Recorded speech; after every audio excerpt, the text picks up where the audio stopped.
Good day, my Buddhist spirits. Today is session 28 of Sessions of Spirit. We've covered quite a bit of scientific, spiritual, and philosophical ground by this point. So I'll do a quick 2-minute recap for the newbies who might be a little bewildered if they're jumping in at this point and wondering what Hegel has to say about Buddhism. We'll try and do a good job, but we'll give you some context starting now. So in the first session, we talked about Hegel being the greatest philosopher because he took all the philosophers before him and put them in one big giant totality, one concrete totality over 3,000 years of history. The second session was about nobody understanding how he did that for 200 years properly. The third session is about once you do grasp this, it really empowers you in a practical way to change the world. The fourth is about getting beyond the stereotypes of Hegel and grasping an essential moment, his first negation. But number 5 is also a secondary moment, which is this circle of reason that happens when you negate the negation and you start at the true beginning. Number 7 was that there's a universal logic to this. It looks religious, but when we put in analytic notation, we can win the Nobel Peace Prize because it's the essence of peace, and it is the sublation of religion. Philosophy is the sublation of religion. 8 is that you begin this universal logic with polemics.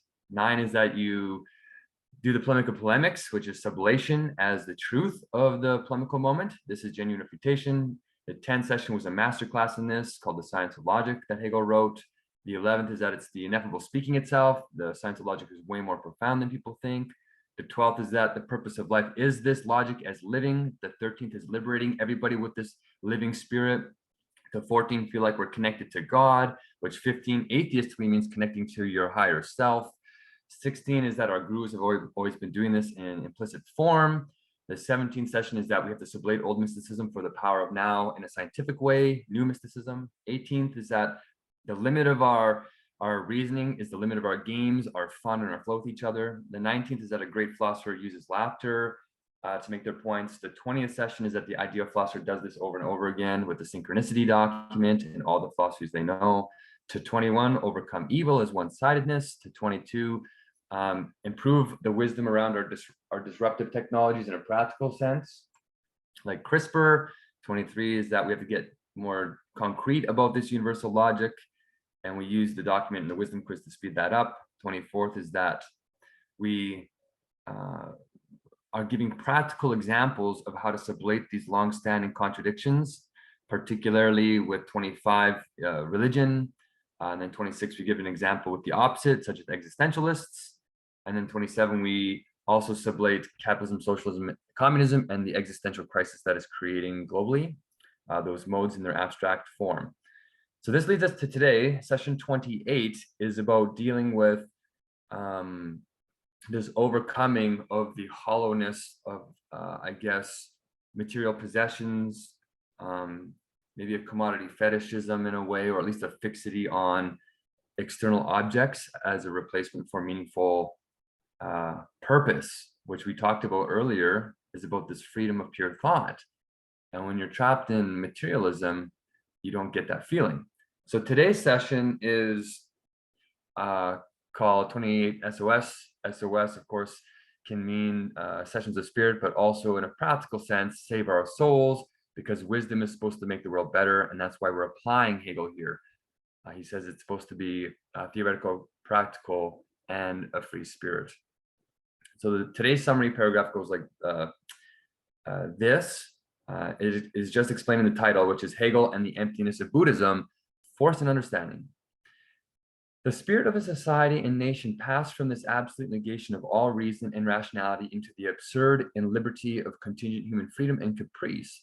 It develops further into a steady recognition of the emptiness behind the appearance of things, the emptiness of consumerism, of materialism by itself.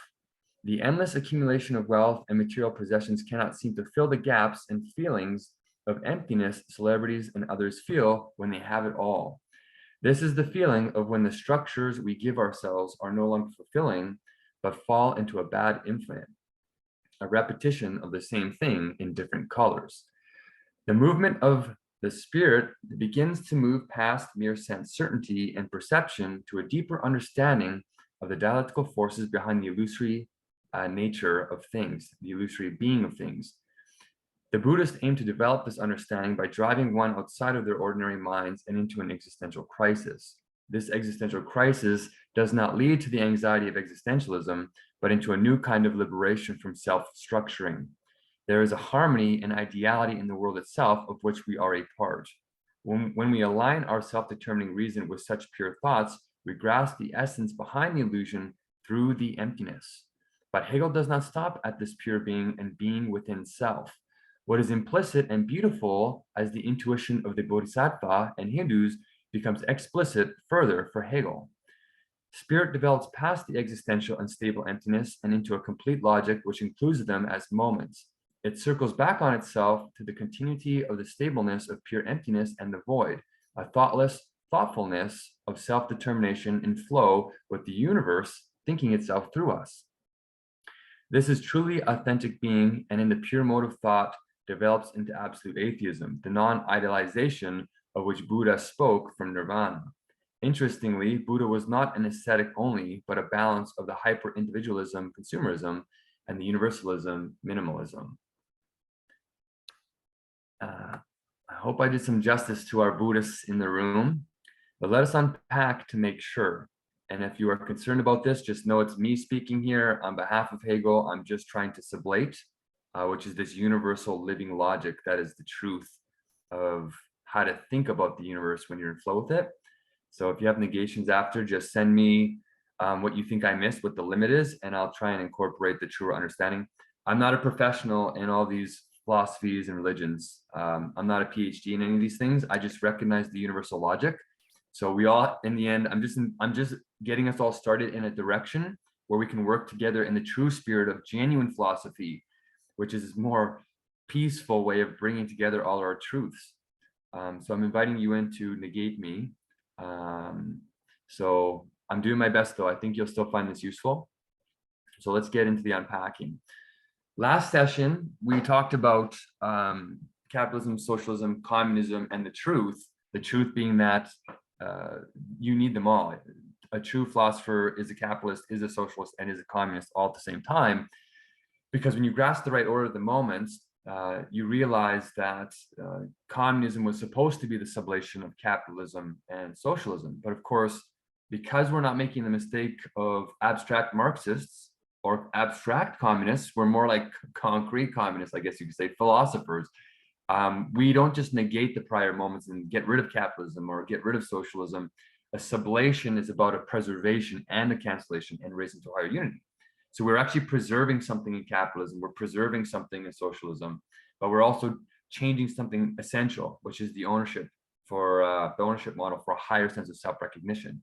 And this squishy bit, this self-recognition, this intangible mental stuff, the spiritual stuff is what Hegel says it's all about. And this is why it starts to satisfy that yearning that we have, that inner yearning for something deeper. And we're starting to get closer to that essence. And this is where we're sort of realizing that not even in ourselves as individuals, but there's like this, this community feeling of spirit, of this inner world that we're starting to realize is important as we become hyper materialistic with our technologies.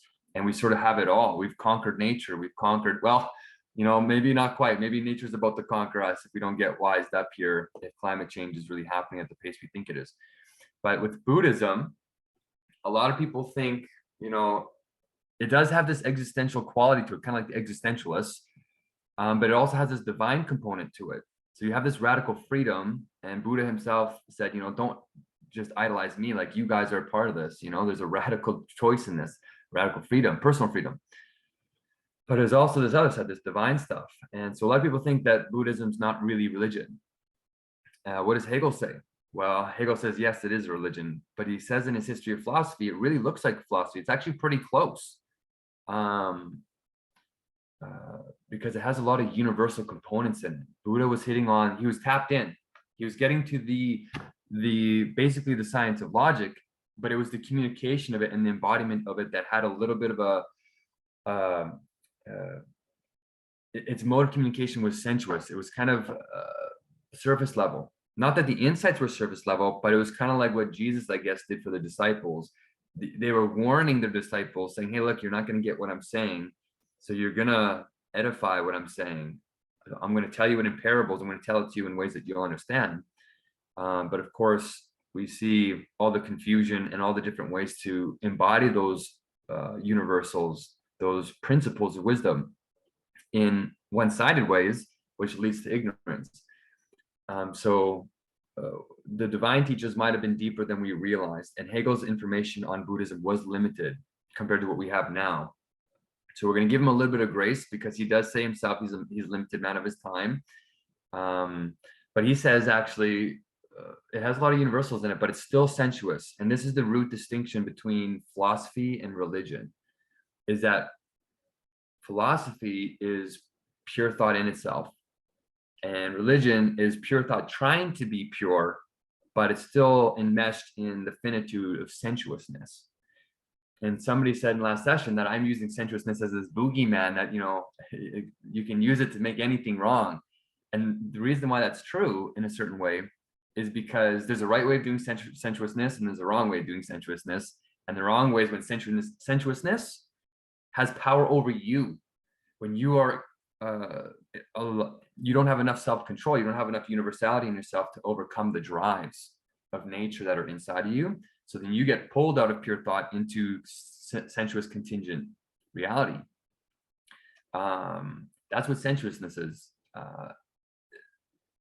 Because it's so fundamental, it's a high level dialectic, it's everywhere, it conditions a lot of the smaller ones that are nested within it. So what I give you here to make this point is a quote from his History of Philosophy talking about Descartes, which seems irrelevant here, but it's where Hegel directly says we get an actual qualitative separation from religious thinking to genuinely philosophical thinking. And he says pure thought happens in its own native soil. So the native soil is that it's pure thought in pure thought. It's in this realm of pure thought. There's no sensuousness here. So I give you a quote there, but I'm also going to give you a couple of paraphrasing. So if you look here where I say Hegel quotes, I'm paraphrasing. I could go and find the quotes for you, which if I have more time, I will. But he says that art is also sensuousness.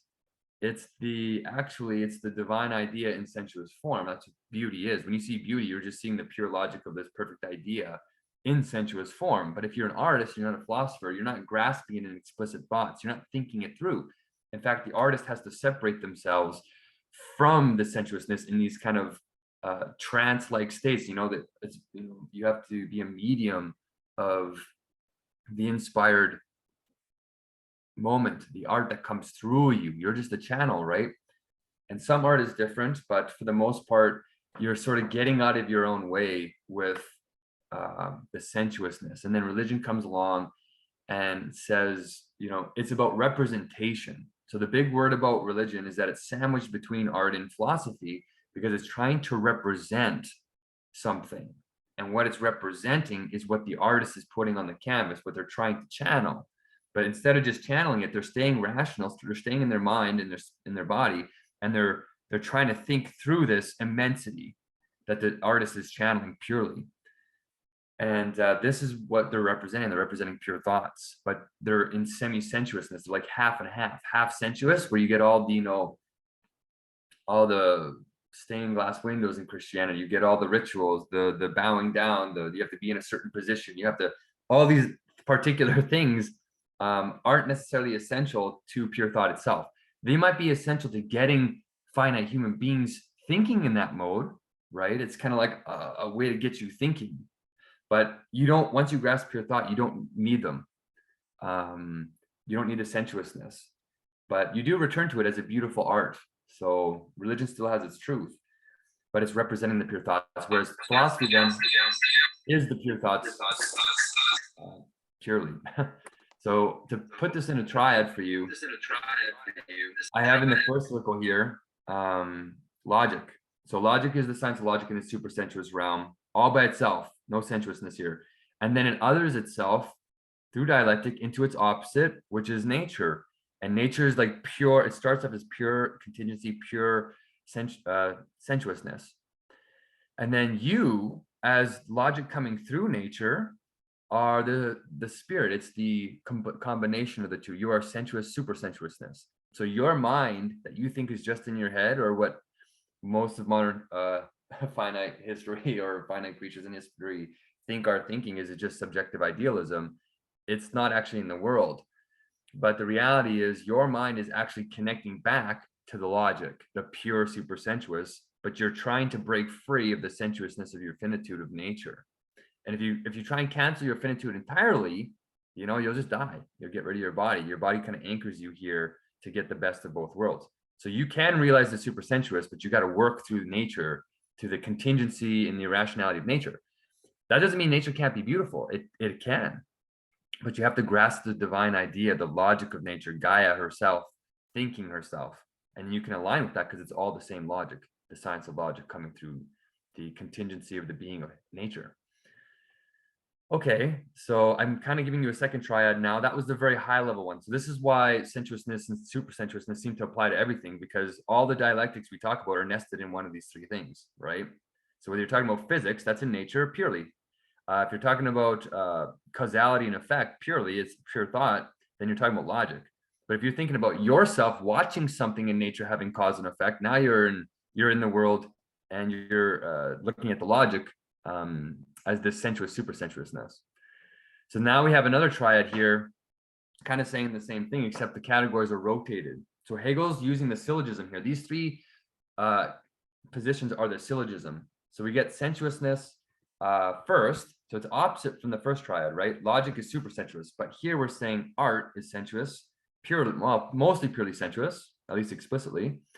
And then you have religion coming right after as the sensuous, super sensuousness, which is representation. And then you get us, the philosophers, who are purifying the super sensuousness. And that's what philosophy is. So this is the triad described in those higher level categories.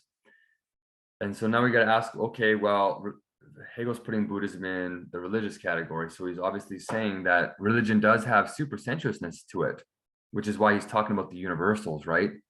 Buddha was tapped in, but it's still sensuous. And Buddha chose to speak in a sensuous way, which means that he didn't put it in a system. If he would have put it in a logical, comprehensive system, then it would have been actual philosophy. But real philosophy, Hegel doesn't give credit to until the Eleatics. So it's only, and he didn't give them full philosophy either. He just said they got like the first thought purified in the super sensuous nature of itself by itself in our minds, right? That first thought was pure being. But of course, we know the Orientals and the Hindus and the Vedas, they all beat the Eleatics to it, right? Because they were dealing with those categories, those universal categories, but they were talking about them in sensuous ways and dressing them up as gods with 1,000 arms and all these extra things, right? But in its pure form, the Eleatics God, the pure philosophical form. So this is where Buddhism kind of is, and I think it'll help understand its limit, but also its truth. So I give another quote here saying that even when we're in religious consciousness, we're still repeating the prior moments of the universal logic. So Hegel's doing this incredible, he's not bringing in anything external. Like it's all this inward world, and the inward world is making itself external, but it's reincorporating it. So you kind of get this totality that is self-consistent in itself. Doesn't need an externality or doesn't need an external God. You can realize this immanently. It doesn't mean there's not some kind of transcendental God there. That moment is preserved, but it's a moment. So it's a very beautiful way of incorporating all these ideologies, all these ways of thinking. So he says, one of the things that's getting repeated in Buddhism happens in all religious consciousness. And it's that you're repeating the phenomenology of spirit. So phenomenology of spirit is Hegel's first masterwork, where he's talking about consciousness developing itself. And he doesn't start with the super sensuous. He starts with that third triad up here. I guess it's on Cynthia's screen. But you know how we had the logic, nature, spirit triad? Well, he's coming from the spirit triad, the sensuous, super sensuous. And he's saying that there's three moments that we all have to go through, and Buddhism is doing this. And it's talking a lot about phenomenology, your actual perspective on the world, but you are the logic. You are this living dialectic, but you just don't realize it in the beginning, because the first moment of the phenomenology of spirit of yourself really aligns with what Buddhism is is saying. So the first part is this kind of sense certainty and immediacy. And so you're just grasping reality and the appearance of things, kind of like sense data, like hearing, seeing, touching, all this kind of stuff.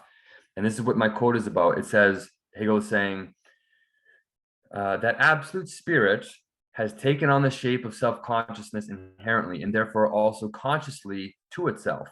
This appears now as the belief of the world, the belief that spirit exists in fact as a definite self-consciousness.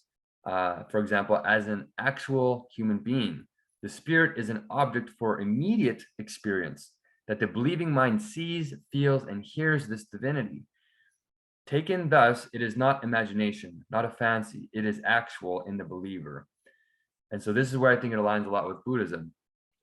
He's saying consciousness in that case does not set out from its own inner life, does not start from thought and in itself combine the thought of God with existence. Rather, it sets out from immediate present existence and recognizes God in it. So this sounds contradictory to what I said in the beginning with this Descartes quote, where it says, "Oh, you need to come from the soil of pure thought and all this," right? And here it sounds like Hegel saying, "You don't start with pure thought." You know, what's going on here? Well, he's saying here, don't start with your subjective pure thoughts, because they're sensuous, super sensuous. They're limited. They can be one-sided. And one of the one-sided things you do is you take a picture of God, you take a picture of what you think is the absolute, whether it's Buddha, whoever you want to idolize.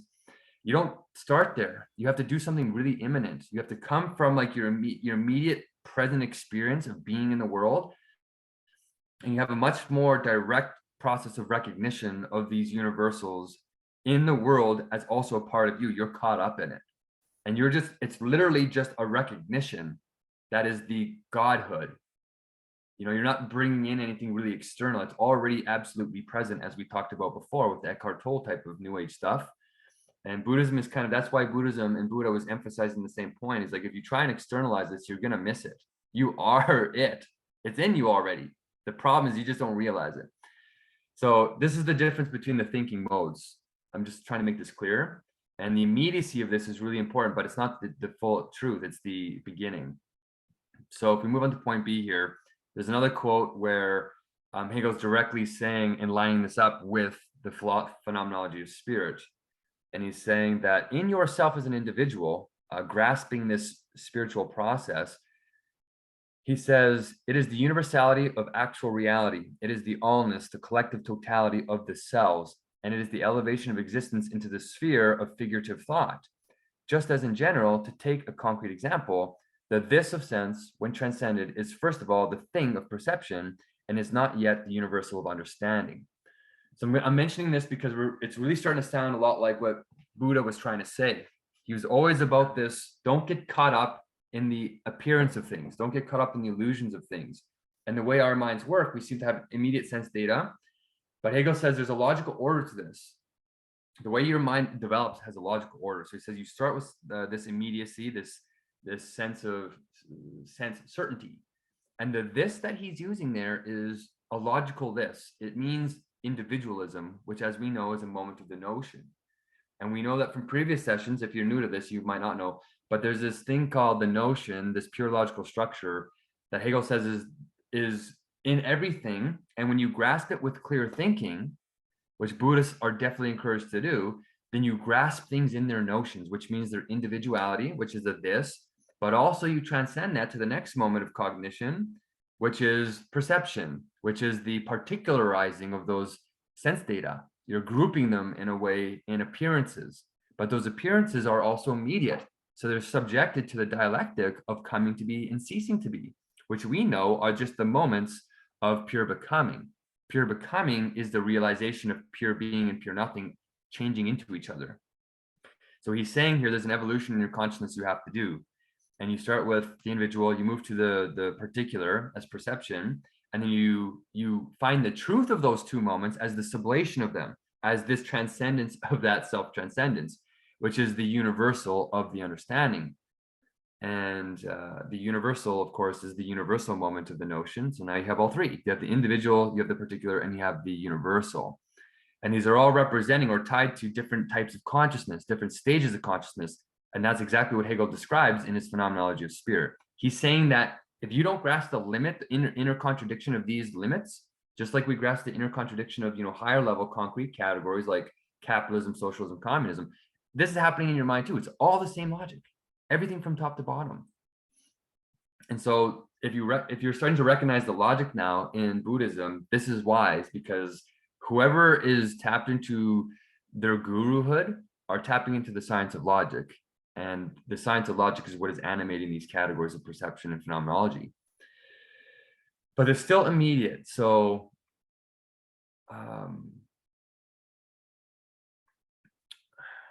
so how do we begin Buddhism then? How do we do this evolution and get to where Buddha was, get to our Buddhahood? Well,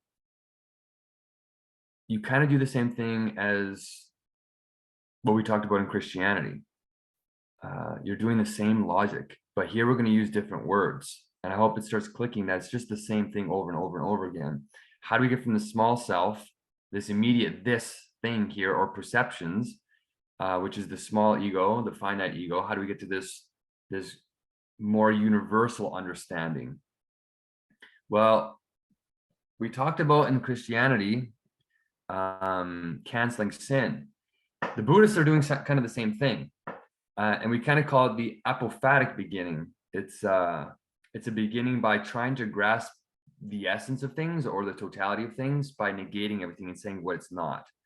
So you never make an affirmative statement. You're always just saying it's not this, it's not that. And Buddhism is really kind of famous for this, because it's really like Buddha was really trying to avoid fixity, because as soon as you say something, it's usually a finite category, and people fixate in ordinary consciousness on one side of it. And as we talked about before, that's the source of evil, that's the source of ignorance. And so whenever you're speaking to somebody in ordinary consciousness, you want to be very careful to always balance your thoughts and not let them stick to one side in a neurotic, unreasonable way. So when you're talking about this essence, of course, any label you put to it is like, it's going to put it in your limitations, not in its limitations of what Hegel would call the true speculative nature, but where it's on both sides all the time. And we solve this problem of theodicy and evil and good with the Christian versions. But here, Buddhism is trying to avoid the fixity by being apophatic. But when you do this deeply, Buddha was really trying to approximate this in his personal journey through asceticism. When he was trying to negate all his desires, he's trying to separate himself from the sensuousness, right? Because they knew back then that there's something about sensuousness that was drawing their minds in and distracting them from this greater truth that seemed to lie behind things. So what you have to do is negate all what you think you know, and you're supposed to arrive at this world beyond. And if you notice, that's the same thing we did in Christianity, where we just negated everything we thought we knew, all our finite knowledge that came from eating the tree of knowledge, right, in the Garden of Eden. We're just here saying, don't be in your finite ego, take all these sensuous thoughts you have and just get rid of them. And then Buddhism profoundly says, do the thing that, Descartes wasn't around here, but it's basically saying, do the thing that Descartes couldn't do, which was negate your own finite self too. And this is kind of paradoxical, right? But they grasped that first negation, or that absolute negation, and they did try to negate the self to arrive at the void, to arrive at the place where there's no contingent thoughts. These are pure thoughts in themselves. But at first, because Buddhism is in the mode of immediacy, right? They don't fill out the void with pure determinate thoughts. It's still kind of like what scholasticism was doing. It makes it a world beyond. And so I don't think Buddha was doing this. I think Buddha at least intuitively grasped the science of logic, which is the filled out void, right? The void fills itself out with these divine paradoxical thoughts, speculative thoughts. But when it was being communicated or written down, they were being written in sensuous categories. And the sensuous categories is what made them abstract or one-sided. And that's why it's really hard to get into the thinking of this void in a determinate way.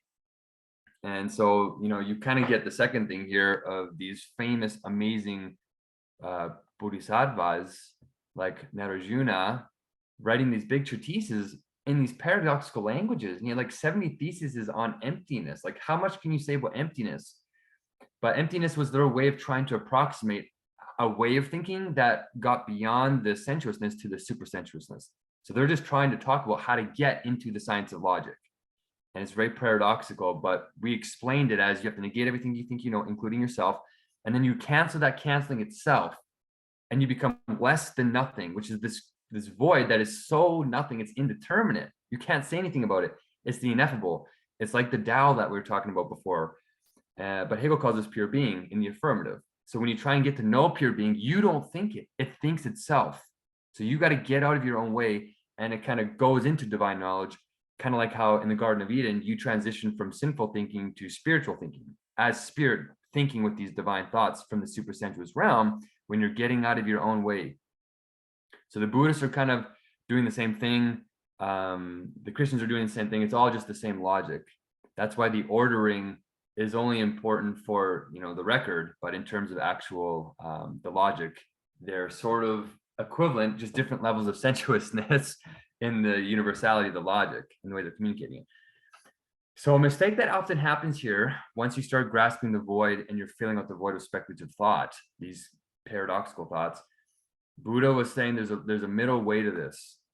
And you don't want to go to too much of an extreme. So you don't really stay in this negativity all the time. There's actually a middle way. So he moved out of the asceticism. He sat under the Bodhi tree, I think, for 7 days and really made a commitment that he was going to get this or he was going to die, or made a serious commitment.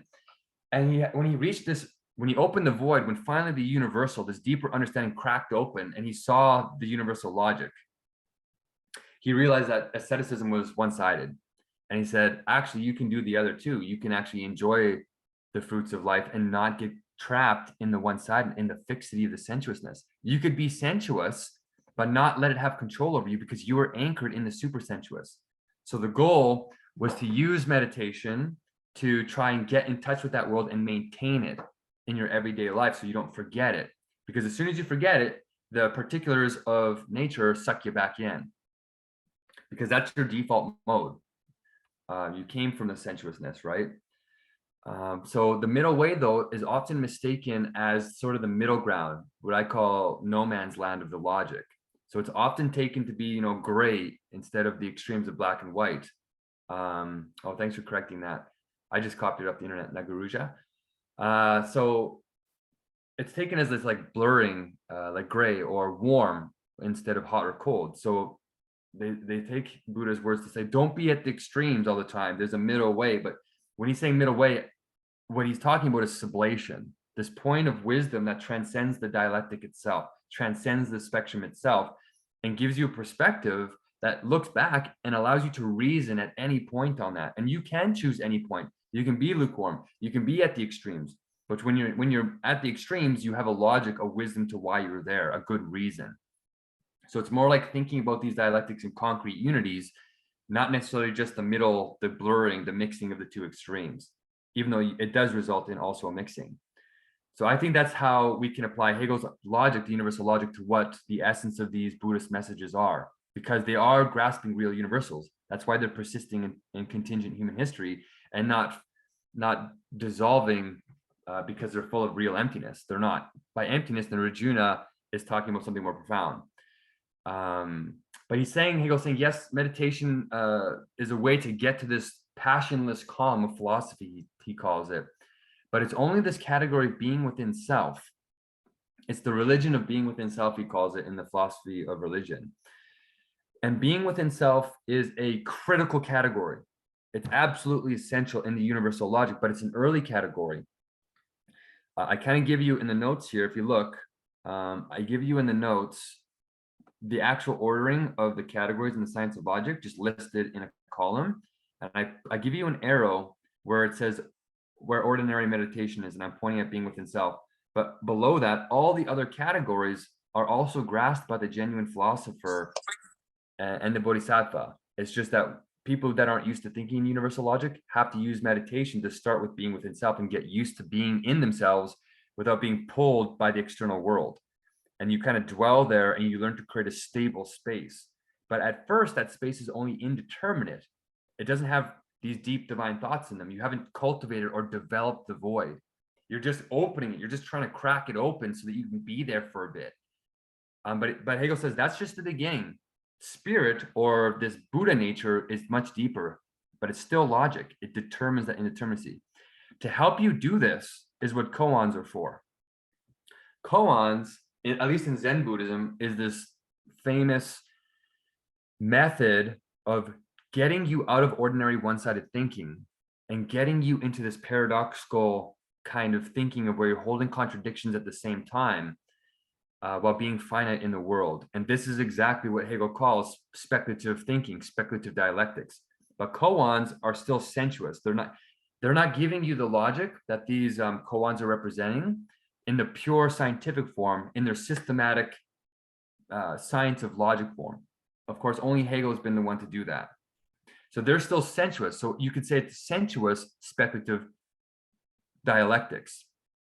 And so a famous sensuous example is, the sound of one hand clapping. Of course, a hand is very sensuous.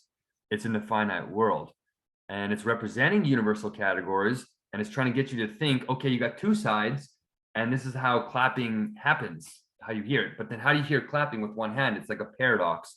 And it's just to get you to start breaking out of one-sidedness, getting used to that, getting used to thinking in contradictions. And then there's many other traditions. The gateless gate, of course, this is paradoxical language, but they're just trying to approximate the speculative logic, these concrete unities. So here's Hegel describing the logic in phenomenology, how you crack open this world in terms of the supersensuous logic of the science of logic. So we're running up some time here, but I'll read the underlined bits. So he's talking about getting to the inner truth of your own perceptions. And he says, above the sensuous world, the understanding there now opens up above the sensuous world, which is the world of appearance, a sensible world, which henceforth is the true world. Above the vanishing present world, there opens up a permanent beyond and in itself, which is the first and therefore imperfect appearance of reason, or only the pure element in which the truth has its essence. So the pure element is what that Descartes quote above is talking about, that native soil. It's just pure supersensuousness as supersensuousness. It's pure thought in its pure abstraction. And now where he's saying where that's opening up and you're thinking in there, you are realizing you are pure thought, thinking in just pure thought. And this is what is lying behind the sensuous world. But the thing here is, at first it's just an appearance, but it is still the essence of things. It is the essence. And he says, our object is thus from now on the syllogism, which has for its extremes the inner being of things and the understanding, and for its middle term, appearance. So here's kind of what's missing in Buddhism is the syllogism. And there is an approximation. We just have to find the approximation of this in their symbology, because anything that is truly rational, truly universally rational, has the syllogism in it. So our goal as genuine philosophers is to stop negating everything and doing this weird power struggle, which has destroyed the reputation of philosophy and wisdom and created all this warring between religions that are supposed to be peaceful, because they're falling into sensuousness, paradoxically. They're putting their universals in sensuousness. So it's very ironic. But we're going to come in and we're going to go through the truth of these religious modes and put the universals in their rational scientific form without getting rid of them. You can find the beauty in them, and then you can truly enjoy them. But the syllogism is a very important piece. And he's saying it's basically what Buddha was saying with the middle way. It's like you have extremes, and then you have like a middle term that mediates those two extremes or connects them. And they belong together, and you don't want to separate them because this separation is artificial. So a truer understanding of the inner being of things is this kind of syllogistic process where the middle term, at least for connecting the understanding to the inner essence of things, is what appearances are. They are the middle term. You can't get rid of it. It's your gateway into the inner world, the supersensuous realm. So it's the way you think about appearances that matters. And the way you connect them is itself rational. So the inner world is for consciousness, in the quote here, still a pure beyond, because consciousness does not yet find itself in it. It is empty. For it is merely the nothingness of appearance, and positively the simple or unitary universal. So he's saying when this world first opens up, it's just indeterminate. It's the same mistake as the scholastics, making a God an indeterminate beyond. It's the same thing that Kant was doing, this famous philosopher, saying you will never know the beyond. It's a thing in itself. He's just saying here that this inner world for you in your own phenomenology at first appears this way. And then we start getting to a little bit more Buddhist sounding language. He says, on this point, we know nothing as yet because we have not yet gone deep enough, but because of the simple nature of the matter in hand or at hand, that is to say, because in the void nothing is known or expressed from the other side, just because this inner world is determined as the beyond of consciousness. He's just saying that it looks like a void and it looks like nothing is in there, not because it's true that there's nothing in there. Emptiness isn't really empty to even, what was his name here? Nagarjuna or Nagarjuna? Somebody just corrected the spelling. Thank you for that. Please feel free to keep doing that. What he's saying here is actually it is chock full. That's where perfection is. That's where Plato's perfect forms are. But even Plato didn't put them together, right? So he still left it as, you know, when you're in the cave and you look outside, you get blinded by the light. And this is exactly what Hegel is saying. He says, you know, when you first crack open this realm as a Buddhist with meditation and koans, you're getting driven out of your ordinary mind, right? It's like being a blind man placed in a place that is super abundant and has the truth there. Even if it's there, you're not going to see it at first. And he's saying it's the same thing as if you put somebody who has actual sight and you put them in darkness, there might be a lot of stuff in the darkness, but you can't see it either. You can't make the distinctions.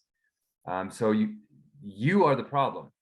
So he's saying it's not that it looks like it's empty. So what's behind appearances looks like emptiness, but there's actually pure thoughts there.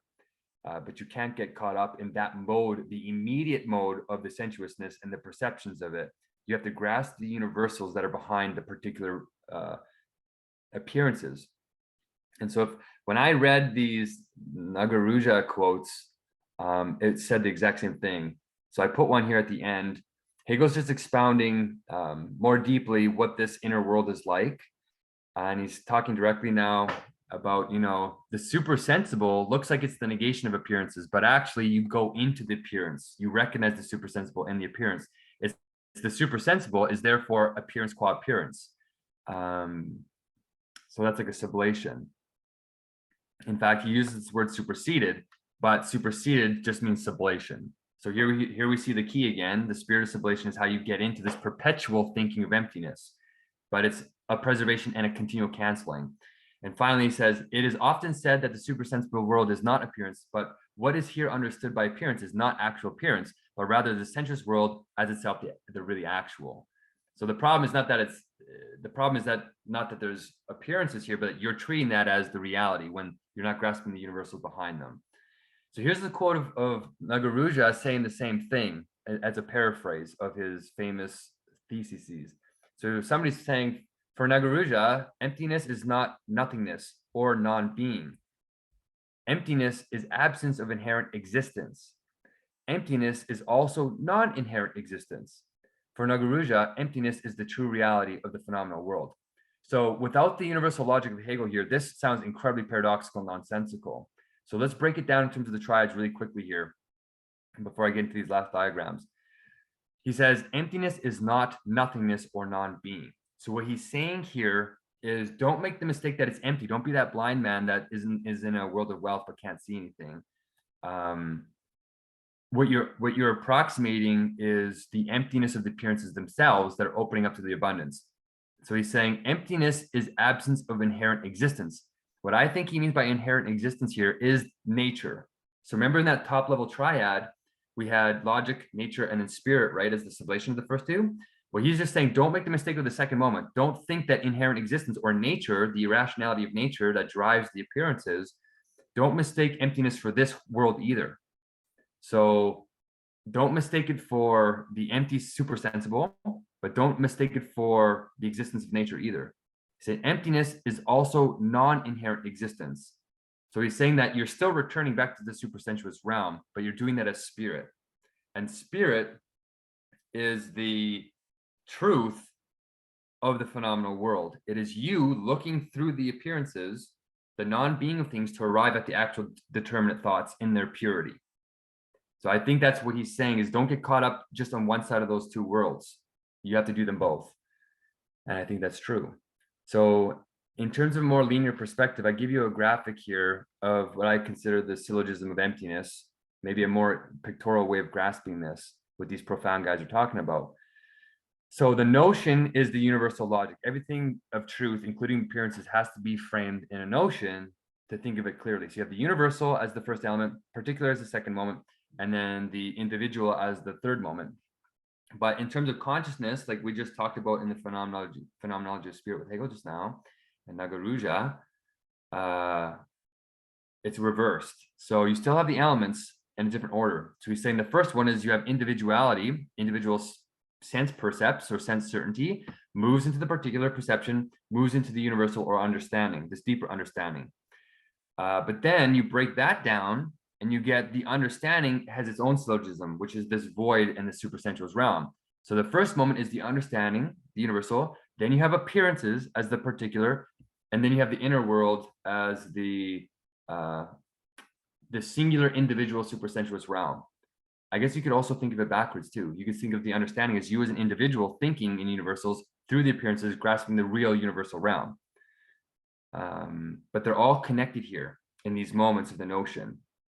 Even religious consciousness itself, I give you at the bottom, is the this that he was talking about is the beginning, the individual. Then the representation of the pure thoughts in religious consciousness is the figure, which is the particular. And then you get, of course, the universal self, which is this deeper grasping of what religion is about, which is the concrete totality, which is what they're calling God.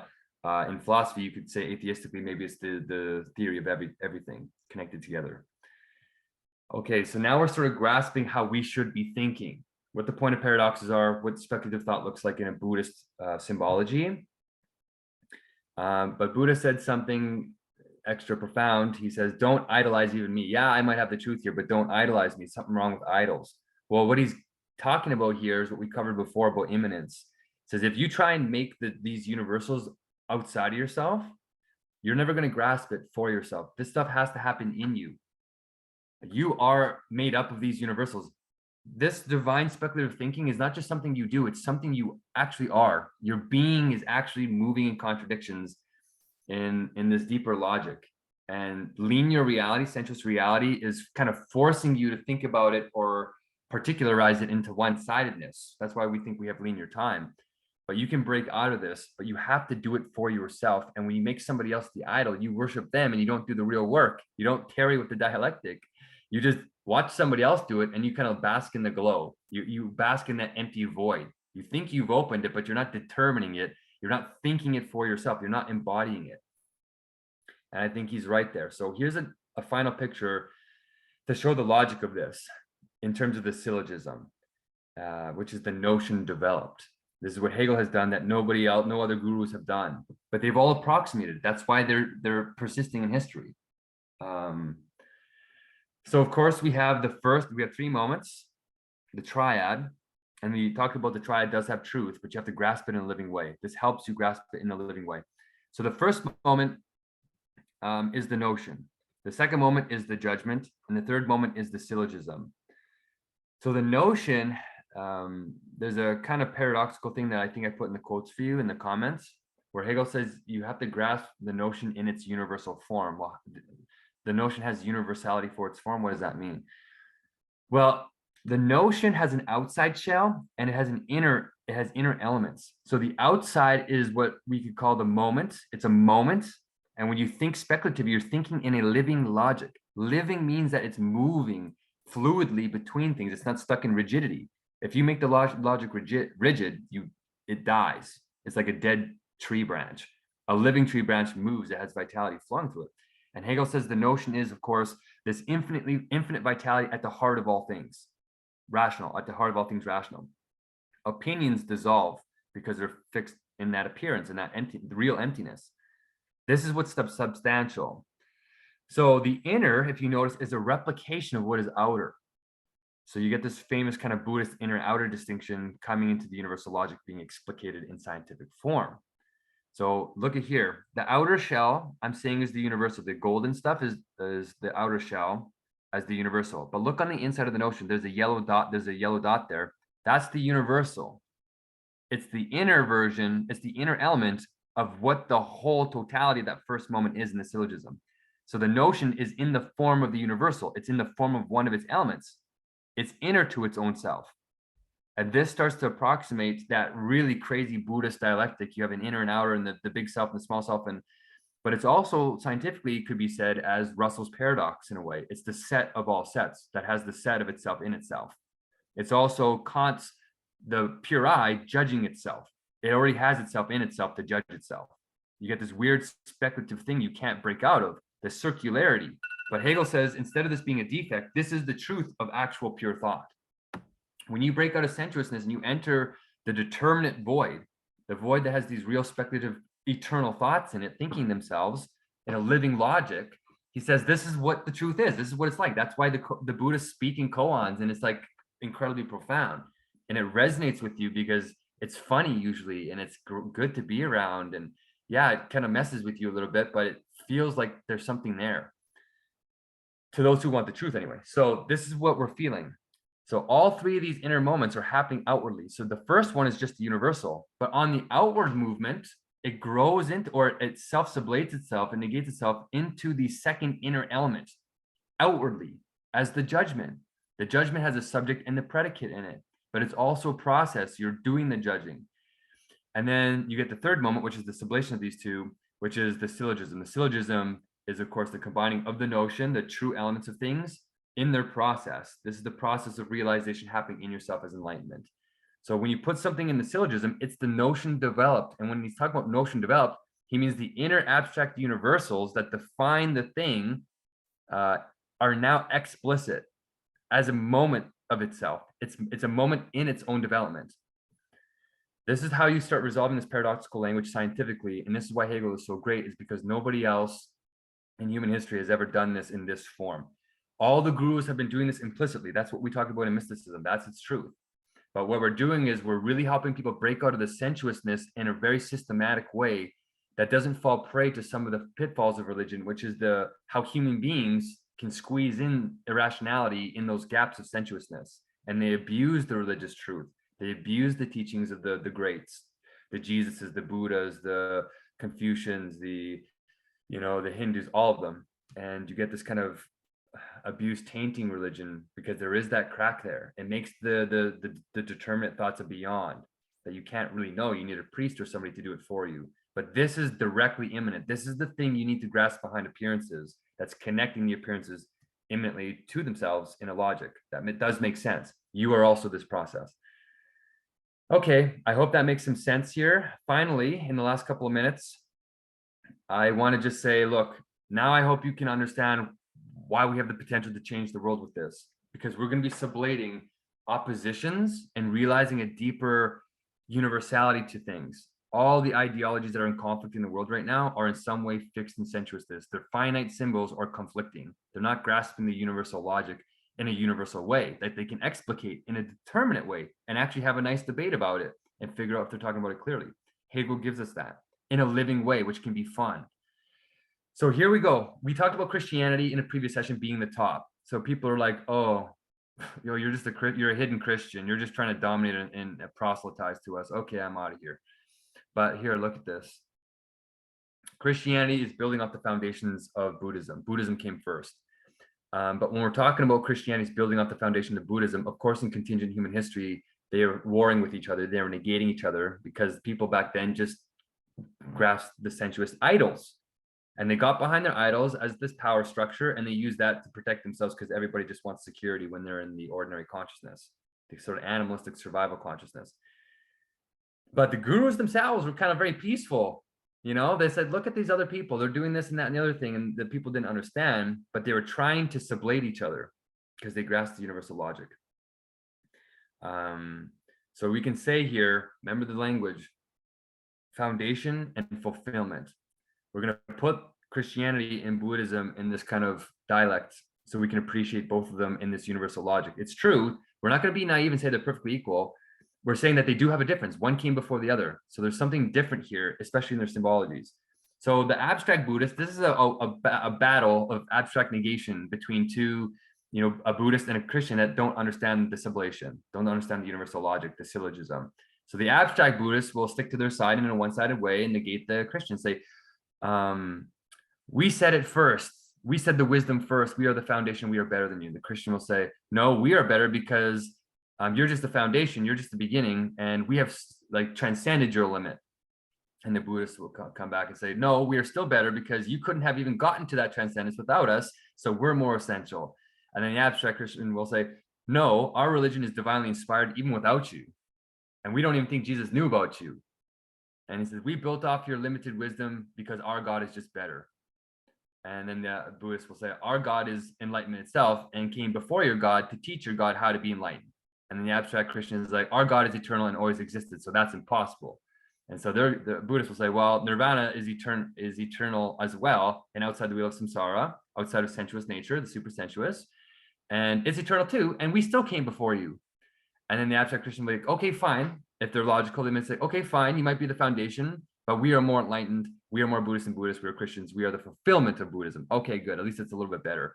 And then Buddhists will say the greater truth, which is that actually we have been perfecting Buddhist teachings. We have been modernizing it. We have been developing the universals.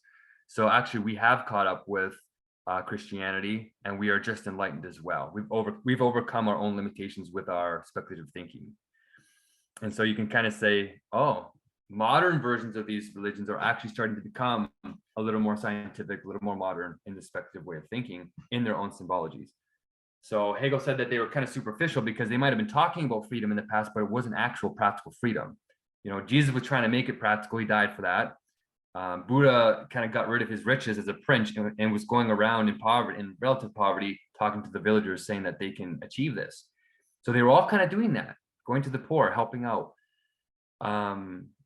But now we can kind of sublate all these abstract one-sidednesses and bring them into a real harmony that's not naive. We can actually talk with explicit wisdom in a scientific way where we can include our atheists or our atheistic moment, our existential moment. It's all just universal logic in its right order. So I really hope to have done a little bit of justice at least, or provided a new perspective on Buddhism and the power of what Hegel has done. We're not just arbitrarily saying, hey, let's idolize Hegel and repeat the mistake that Buddha said we shouldn't make. We're not just idolizing Hegel to idolize him as a sensuous figure. Hegel says we're going to sublate him too. So that's fine. We can get rid of our sensuous figure, not get rid of him. We can pay respect to him as a contingent agent in a process that was necessary.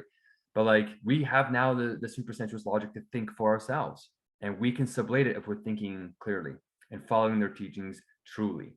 And that teaching is universally the spirit of sublation, grasping the true, determinate, eternal thoughts in the emptiness. Okay, if you want to get involved in trying to help us sublate the world and bring us into this higher new world spirit or new world emptiness, whatever symbology, infinitude you want to use, we're developing a peaceful revolution. You can go to the Hegelians Who Want to Change the World Facebook group, leave some questions there. Don't be afraid to negate me. Don't idolize me or anybody else. Sublation has the first negation in it as the critical moment. It's absolutely necessary for you to grasp it for yourself. You have to understand this stuff for yourself. Self-determination is absolutely essential, and we encourage that. Practical spirit also will help you determine where you are in terms of your one-sidedness by taking the wisdom quiz. It's a back and forth exchange to bring your wisdom out, but also show the limits of perhaps some of your principles. Then we have the synchronicity document that once you get really good at this, you can go into other great philosophies and great minds of history and start sublating them and putting them in this masterful order where people can use it as a cheat sheet very quickly to start sublating. Then you can go to like technologies, like actual things that are happening in the world, like CRISPR. They're going to be worth like trillions of dollars, shape humanity for the next 50, 100 years. We can start putting this wisdom behind the research and development that's happening there.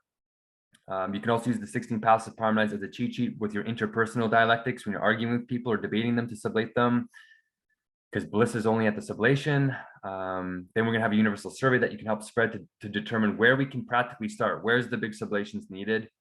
I have a live channel where you can send people to me where I'll try and sublate with them. And then, of course, the ideal state is built upon this. And we have a bunch of quotes from Hegel breaking out of his stereotypes, saying that the ideal state is really the rational state in this kind of syllogistic process that is speculative thinking. And you can build a whole state and a constitution in our laws off of this to protect the individuals in this spiritual freedom in a much more profound way. Okay, great stuff. All right, so tomorrow let's go hardcore in the opposite. Let's get out of religion and let's get straight to atheism. Beyond existentialism, let's go straight no God and get to absolute atheism. And let's practically sublate them tomorrow too. So if you know any atheists, invite them to the session 2 days from now, and I will hope to see you there. Keep being free and keep sublating.